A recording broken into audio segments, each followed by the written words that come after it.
There are still plenty of questions about the just concluded election. It's been just over 2 weeks now since Americans went to the polls. Of course, they went to the polls for weeks leading up to November the 3rd. And I have some questions for my next guest, Zack Smith. He's a legal fellow at the Heritage Foundation because so many things remain unsettled. Now, the mainstream media tells us, Zack, that Joe Biden will be the 46th president of the United States, but there are still legal challenges in Pennsylvania and Michigan and elsewhere. So thank you for taking the time to be with us here. First of all, we appreciate you spending a few minutes with us. But let me ask you this. I think it's a very simple question. If not for mass mail-in ballots sent out in 2020 under the auspices of being for COVID-19, is there any question about who would have won the election of 2020? Wouldn't Donald Trump have won hands down? Well, I think there's certainly a lot of troubling questions that have been raised around the use of mail-in balloting. We've seen that many states were not prepared to handle the volume of mail-in ballots that came back to them. And unfortunately, the use of mail-in ballots this election cycle also really highlighted some of the other problems that are present in our election systems across the country.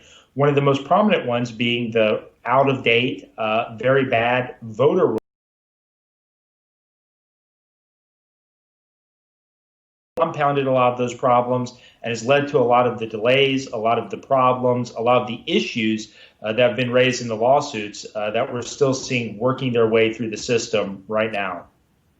Yeah, one of the lawsuits I want to focus on now is in Pennsylvania because one of the arguments put forth the United States Supreme Court right now, I believe, is the idea that the Secretary of State in the state of Pennsylvania arbitrarily and unilaterally changed election law 48 hours before the election on November the 3rd. That was one of many activities that occurred with the Secretary of State's office in Pennsylvania. And if you go back to the year 2000, people say that the Supreme Court decided the election. No, they didn't. The Supreme Court said follow Florida law. That's what they did, and when that happened, it was over. Does the Supreme Court have the ability to tell Pennsylvania, you didn't follow the law, the legislature has to make changes to voting laws, and the Secretary of State was beyond her power and scope, and therefore none of it's going to fly? What do you think the possibility is? Well, unfortunately, this case that you're talking about, the Supreme Court, the U.S. Supreme Court, was asked to take it up twice before the election, and they unfortunately declined to do so both times. So it is still pending before the High Court. The Trump campaign has sought to intervene at this point. Unfortunately, there are very real questions whether the U.S. Supreme Court will take it up, given the timing that's involved right now, and given the fact that it has been on their docket. They've accepted other cases for review, but have not accepted this case for review.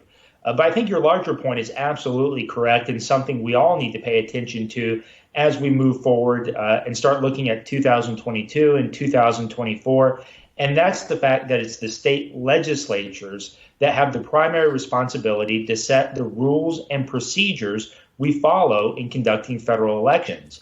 And so, unfortunately, this year we saw other entities doing that. And again, it's led to a lot of problems, a lot of chaos.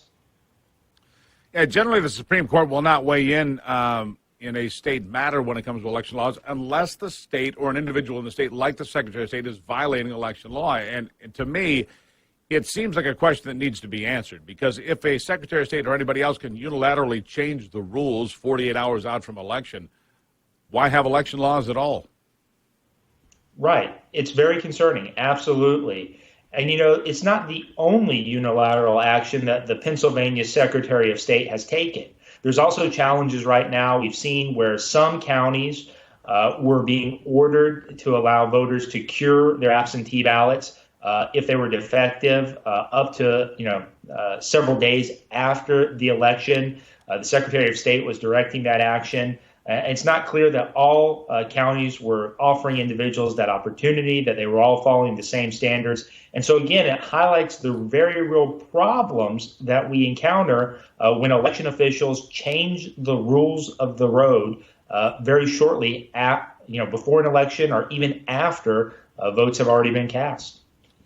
Zach, we were told by the pollsters time and again that Donald Trump was going to get trounced, that Joe Biden was up by 7.5 points, give or take, coming into Election Day. It turned out to be nowhere near true, by the way.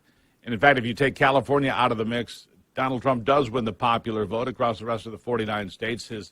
His margin of losing in the popular vote, the same as it was in 2016. This is the first time, Zach, since 1888, that an incumbent president has gotten more votes in a re-election bid and lost. Hasn't happened since Grover Cleveland. He was so popular, he came back and won again 4 years later. I wouldn't put it past Trump to run again. But you also saw Republicans pick up numerous seats in Congress, maybe a dozen or more. You saw them flip 3 state houses across the country and pick up a governorship in Montana. There was a red wave across this country. 32 states now are completely red, the Senate and House in those states.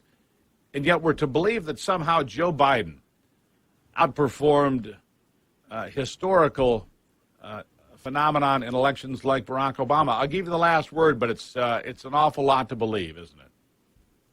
Well, I think we definitely saw a record voter turnout this year, and I think we have to pay attention to the integrity of our election process, set clear rules of the road, have state legislatures take the point on setting those rules, and then not change them shortly before an election. And I anticipate, 2022 will be hotly contested elections for the Congress. 2024, another presidential election, like you mentioned, likely to be very close, hotly contested again. And so the sooner we tackle these issues, the better off we'll be as a country and the more confidence we can have in the results of our election process. Zach, thank you for taking the time to be here. Zack Smith from the Heritage Foundation. Greatly appreciate you being here with us today.